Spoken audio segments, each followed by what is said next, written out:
October 17th, 2019. Blackwood County, West Virginia, USA.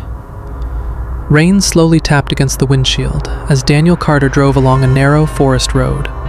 The GPS signal had been lost nearly 15 minutes ago. Daniel was a journalist who specialized in investigating abandoned places. His followers loved when he explored haunted locations and mysterious buildings across the United States. Tonight, he had come for something special. Blackwood House, a mansion that locals refused to talk about. 3 families had lived there in the past century. All of them disappeared. No bodies, no explanations, just gone. Arrival. At 11:43 p.m., Daniel's headlights finally illuminated the old iron gate. The gate hung crooked, barely attached to rusted hinges. Behind it stood the mansion. Even through the heavy rain, Daniel could see the massive structure rising from the darkness like a sleeping giant. Broken windows, rotting wood, and vines crawling up the walls like veins. Daniel grabbed his camera and flashlight. He started recording. "All right, guys," he whispered to the camera. "I'm standing outside Blackwood House, West Virginia's most infamous abandoned mansion." A sudden gust of wind pushed the gate open. Creak! Daniel laughed nervously. Classic horror movie moment. He stepped inside. The inside. The door wasn't locked. It opened with almost no resistance. Inside, the smell of mold and dust filled the air.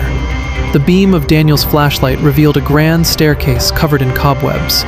Portraits hung on the walls, but something felt strange. The faces in the paintings had been scratched out, every single one. Daniel zoomed in with the camera. Okay, that's weird. He walked deeper inside. The wooden floor creaked beneath every step. Then, thud. Daniel froze. The sound had come from upstairs. He whispered, "Probably just the house settling." But deep down he knew. It didn't sound like wood. It sounded like footsteps. The first sign. Daniel climbed the staircase slowly. His camera light flickered. Then it suddenly turned off. Great. He hit the side of the camera. The light came back on, but something had changed. At the end of the hallway upstairs, a door that had been closed earlier was now open. Daniel stared at it. I swear that door was closed. He approached carefully. The room inside looked like a child's bedroom. Old toys, a broken crib, dust everywhere. But in the middle of the floor, fresh footprints. Wet, like someone had just walked through rain. Daniel's voice shook. Okay, that's not possible. He had been the only one inside. The phone call. Suddenly his phone vibrated. Unknown number. He answered. Hello? For several seconds there was only breathing, then a woman's whisper. You shouldn't be here. Daniel frowned. Who is this?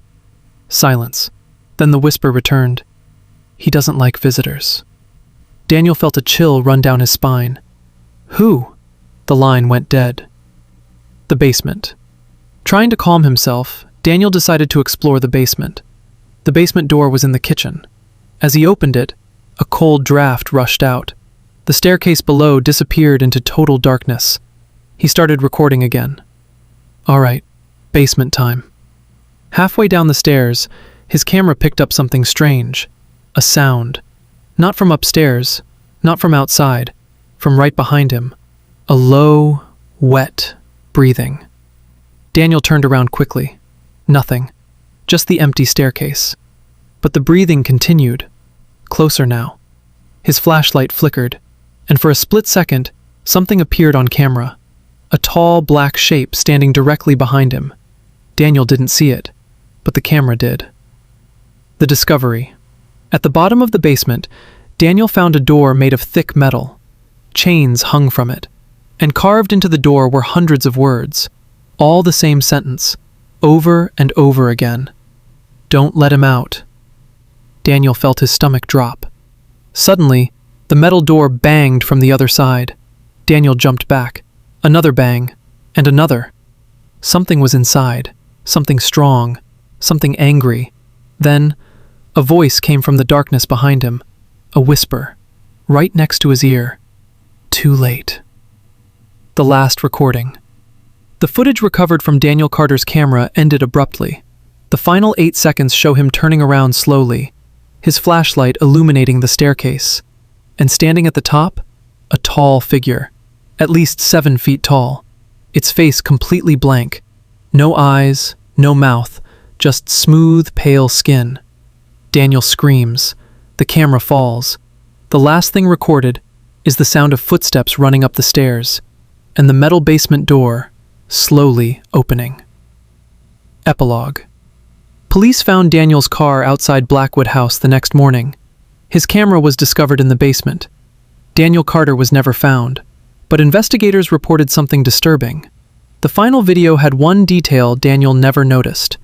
When the tall figure stood at the top of the stairs, behind it, standing in the hallway, were 3 more shapes, watching, waiting.